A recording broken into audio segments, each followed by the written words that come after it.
আসসালামু আলাইকুম। আমি আজকে কিছু কথা বলতে চাই সকলের উদ্দেশ্যে।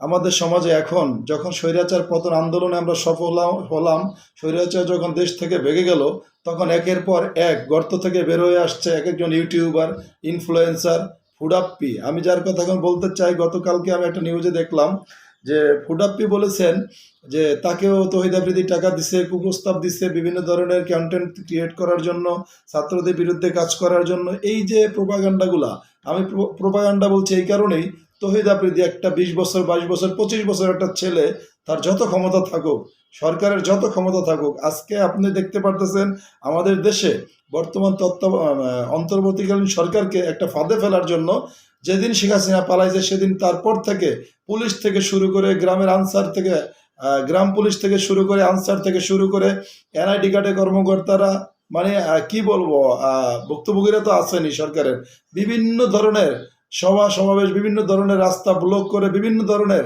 আপনারা মিছিল মিটিং করতেছেন দাবি দেওয়া আদায়ের জন্য। আমার প্রশ্ন, সহজ প্রশ্ন, আগে আপনারা কোথায় ছিলেন? গত 16 বছর কথা বলতে পারেন নাই, মুখ খুলতে পারেন নাই, কথা বলতে পারেন নাই, সরকারের বিভিন্নভাবে চামচামি করে গেছেন, দোসর হয়ে কাজ করে সুবিধা নিয়ে গেছেন। আজকে যখনই আওয়ামী লীগ সরকার পতন হলো, তখন আওয়ামী লীগের বিরুদ্ধে যাওয়ার জন্য, এই সরকারের কাছে, জনগণের কাছে ভালো সাজার জন্য আপনারা কি করলেন? রাস্তায় নেমে আসলেন।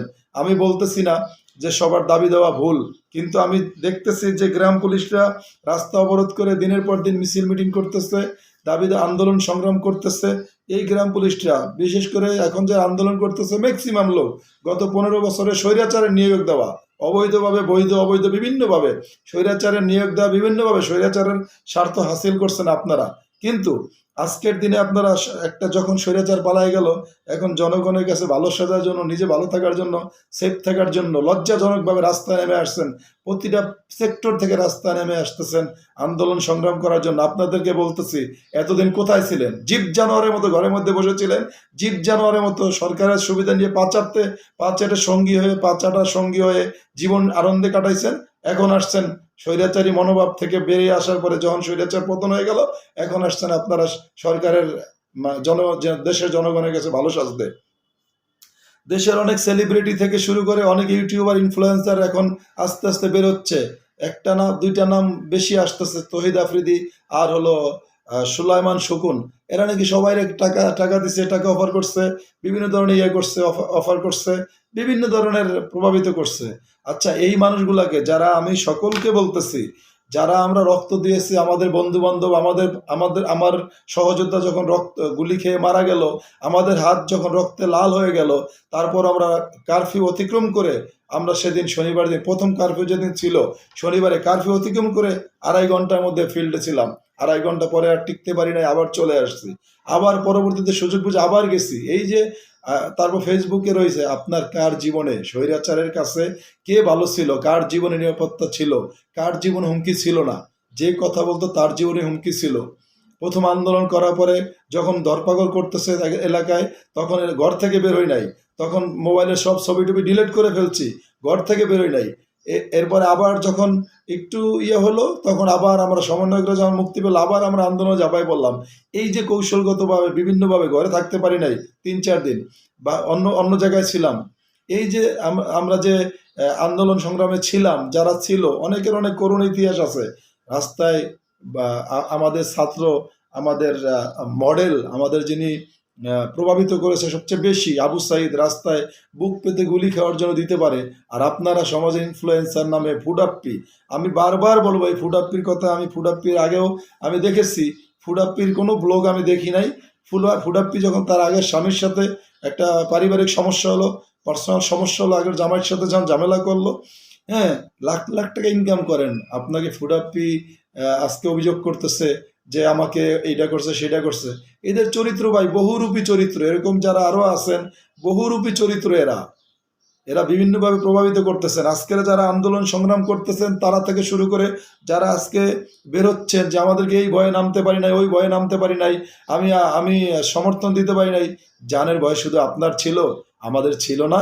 যারা আন্দোলন শহীদ হয়েছে তাদের জান বয়স ছিল না, যারা ছোট ছোট বাচ্চারা মারা গেল তাদের জানের ভয় ছিল না, মুগ্ধ মারা গেল পানি দিতে যায় তা জানের ভয় ছিল না, আমরা ফিল্ডে গেছিলাম আমাদের জানের ভয় ছিল না। জানের ভয় ছিল না কার? ফ্যামিলির ক্রাইসিস ছিল না কার, ঘর থেকে বেরোতে পারছে কে, ফ্যামিলির লোক বেরোতে না দিল, জোর করে বেরোইছি, এমনও ঘটনা আছে।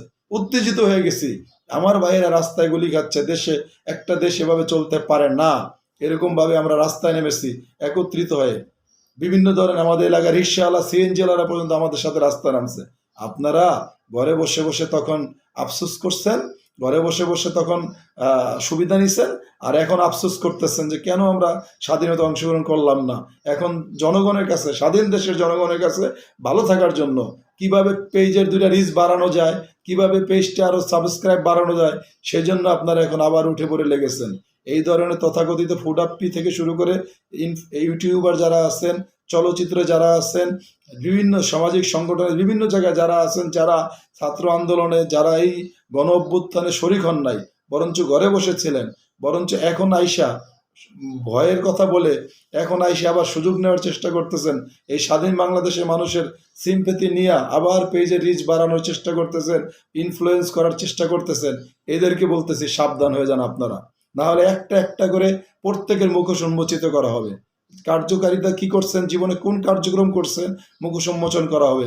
এই স্বাধীন বাংলাদেশে তখন সর্বশেষ যেদিন সরকার পতন হয়, আমি লাইভে যে আমি লাইভটা ছেড়েছি আমার অন্য একটা চ্যানেলে, প্রয়োজন এটা আবার আমি ছাড়বো। লাইভে যে 5 তারিখ সকালবেলা ঘুম তো হয় না, রাত্রে ঘুমায় সময় স্বপ্ন দেখছি যুদ্ধ করতেছি, স্বপ্ন দেখছি শেখ হাসিনার পতন হয়েছে, স্বৈরাচারের পতন হয়েছে। সকাল 7:30টায় উঠে 2 রাকাত নফল নামাজ পড়ে, যেন বাসলে শহীদ মরলে গাজী, বাসলে গাজী মরলে শহীদ, এরকম যে 2 রাকাত নফল নামাজ পড়ে, আমার লাইফটার ভিতরে আছে কথাগুলা। 2 রাকাত নফল নামাজ পড়ে তারপরে আমি ঘর থেকে বের হয়েছি, রাস্তায় নামতে পারি নাই। অবশেষে 11:30টার দিকে আমরা রাস্তায় নেমে বেরোইছি সংঘবদ্ধভাবে।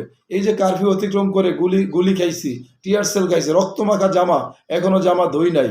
কি ভাবছেন আপনারা? হ্যাঁ, আর এখন সে সময় ঘরে বসে আরাম করছেন, আয়েশ করছেন, আর এখন ফেসবুকে আইসা জনদরদি সাজার চেষ্টা করতেছেন। আমি ফুড আপ্পিকে বলতেছি, আপনার মুখোশ, আপনার আগের যে স্বামীর সাথে সমস্যা ছিল সেখান থেকে আমরা আপনার সম্পর্কে পুরোপুরি ধারণা পেয়ে গেছি। এখন আপনি আসছেন আবার আপনাকে তহিদ আফ্রিদি কুপ্রস্তাব দিচ্ছে। আমি বলতেছি না তহিদ আফ্রিদি ভালো করতে করতে পারে না, সেটা না, কিন্তু এতদিন আপনি কোথায় ছিলেন? এতদিন পরে এখন আসছেন আপনি প্ল্যান নিয়ে, আপনার ফেসবুকের, আপনার রিজিকের প্ল্যান নিয়ে আসছেন। আরে ভাই, জীবনের ভয় সবার আছে, কিন্তু তারপরেও যারা রাজপথে নামে, সত্যকে সত্য বলার জন্য নামে, সাদাকে সাদা, কালাকে কালা বলার জন্য নামে, স্বৈরাচার দমনের জন্য রাস্তায় নামে, গণ অভ্যুত্থানের অংশ হয়, তারা ইতিহাসে নাম লেখায়।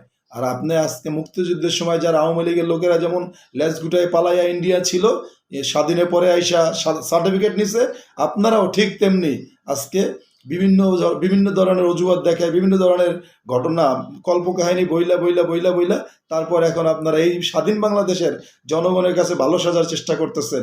আমি প্রত্যেককে বলবো ভালো হয়ে যান, আর যারা আন্দোলন করতেছেন তাদেরকে বলবো ভালো হয়ে যান। গত 15 বছর কি করছেন এই লোকগুলা? গত 15 বছর যদি রাস্তায় নামতো, এই আজকের যারা অবহেলিত বলতেছে তারা যদি রাস্তায় নামতো, আজকে যারা বলতেছে যে হুমকি ধুমকি শিকার হয়েছে, ঘর থেকে আন্দোলনে বের হইতে পারে নাই, স্ট্যাটাস দিতে পারে নাই, সমর্থন দিতে পারে নাই, তারা যদি রাস্তায় নামতো, আজকে শেখ হাসিনার সরকার সেই প্রথম 18-20 তারিখে যখন ইয়ে হইল, তখনই পতন হওয়া সম্ভব ছিল, পতন করা সম্ভব ছিল। এই লোকগুলো তখন যদি আমরা কারফিউ অতিক্রম করে তখন আর 2 দিন ফিল্ডে থাকতে পারতাম, মাঠে থাকতে পারতাম, তখনই স্বৈরাচার পতন করা সম্ভব ছিল। অনেকেই বলছে কি করছো, আর সম্ভব না। সর্বশেষ পর্যন্ত আমার অনেক কাছের লোকজন বলছে কি করছো, আর সম্ভব না, শেখ হাসিনা নামানো সম্ভব না। তারা জানে যে আমি কত কনফিডেন্সের সাথে বলেছি, অবশ্যই শেখ হাসিনাকে নামানো সম্ভব, অবশ্যই স্বৈরাচার পতন করা সম্ভব, যদি আমরা সকলে রাস্তায় নামি। এবং আমি গ্যারান্টি দিয়ে বলেছি যে আর একবার সেখানে শেখ হাসিনা যদি কারফিউ দেয়, আর একবার যদি গণহত্যা আবার শুরু করে, শেখ হাসিনার পতন নিশ্চিত। আমরা রাস্তায় নামবো। অবশেষে অনেক ত্যাগের পরে, অনেক কষ্টের পরে আমরা 5 তারিখ রাস্তায় নেমেছি এবং আমরা সফলতা অর্জন করেছি আল্লাহর রহমতে। আর আজকে সেই সফল দেশে, সেই নয়া মুক্তিযুদ্ধের দেশে, যে দেশে আমরা দ্বিতীয়বারের মতো প্রকৃতপক্ষে স্বাধীনতা লাভ করেছি, সেই দেশে যাদের বিন্দু পরিমাণ অবদান নাই, তারা এতদিন টাকা লাখ 10-12 লাখ টাকা মাসে ফুডাপ্পির মতো লোকেরা ইনকাম করে গেছেন, খাইয়া বিভিন্ন জায়গায় খাইয়া নিজেও ফুলেছেন আর ইনকামও করে গেছেন। সেই ধরনের লোকদের বলতেছি, এই যে রাফসান্দা ছোট ভাই, তুমি ছোট ভাইয়ের মতো থাকো, গর্তে থাকো, আর উঠবা না। যাদেরকে এই সমাজের কাজে লাগে না, যাদেরকে দেশের সার্বভৌমত্ব রক্ষার কাজে লাগে না, সেই সব সেলিব্রিটি আমাদের দরকার নাই। আমাদের সেলিব্রিটি হচ্ছে মুগ্ধ, আমাদের সেলিব্রিটি হচ্ছে প্রিয়, আমাদের সেলিব্রিটি হচ্ছে আবু সাইদ, আমাদের সেলিব্রিটি ছোট্ট ছোট বাচ্চারা যারা রাস্তায় নেমেছে, আমাদের সেলিব্রিটি মহিলারা যারা রাস্তায় নেমেছে, আমাদের সেলিব্রিটি মহিলারা যারা বিদ্যুৎ ছিল না, নেট ছিল না, কিন্তু তারা পুলিশের বিভিন্ন অপকর্ম জালনা দিয়া ছবি তুলে তুলে ভিডিও করে করে রাখছে। আমাদের সেলিব্রিটি তারা যারা ঘরে বসে বসে হলেও ফেসবুকে হলেও প্রতিবাদ করে গেছে। আমাদের সেলিব্রিটি তারা যারা আসিফ মাহমুদ যারা নিখোঁজ হওয়ার পরও 7 দিন ডিবি হেফাজতে থাকার পরেও তারা আবার আন্দোলন চালায় গেছে, বের হয়ে আবার আন্দোলন চালাই গেছে। আমাদের সেলিব্রিটি তারা যারা বাস্তব কাজে আমাদের সময়, আমাদের দেশের ক্রাইসিস মোমেন্ট আমাদের কাজে লেগেছে, তারা হলো আমাদের সেলিব্রিটি। আমাদের সেলিব্রিটি জায়েদ খানের মতো তৃতীয় চতুর্থ শ্রেণীর ড্যান্সার না, চতুর্থ শ্রেণীর কি বলে কমেডিয়ান না। আমাদের সেলিব্রিটি ওই রোকেয়া প্রাচীরের মতো ভারতীয় দালালেরা না। আমাদের সেলিব্রিটি এই ফুডাপ্পির মতো খাদ্য আপুরদের মতো না, যে ঘরের কোণে বসে থাকার পরে এখন আইসা সুবিধা নেওয়ার জন্য, এখন আইসা লাইভে রিচ বাড়ানোর জন্য, কি বলে পেজে রিচ বাড়ানোর জন্য ইয়া করবে, সুবিধা নেওয়ার জন্য বিভিন্ন গল্প কাহিনী বলবে। আমাদের সেলিব্রিটি হচ্ছে কাফি ভাই, আমাদের সেলিব্রিটি হচ্ছে সাংবাদিক শাহেদ আলম, আমাদের সেলিব্রিটি হচ্ছে ইলিয়াস হোসেন, আমাদের সেলিব্রিটি হচ্ছে দাদা পিনাকি ভট্টাচার্য দাদা। এরকম যারা ধর্ম বর্ণ নির্বিশেষে যারা দেশকে দেশের মতো ভালোবেসে, দেশটা আমার মনে করে, দেশটা আমাদের মনে করে, যুদ্ধে বিভিন্নভাবে যে যার মতো করে ঝাঁপিয়ে পড়েছে, তারা হচ্ছে আমাদের সেলিব্রিটি। আর যেই সব নাচ গানওয়ালা নাচনিওয়ালারা লেজ গুটাইয়া চলে গেছে এবং সরকারের পক্ষে ছাপাই গেছে, চামচামি করেছে, তারা কখনোই জনগণের সেলিব্রিটি না।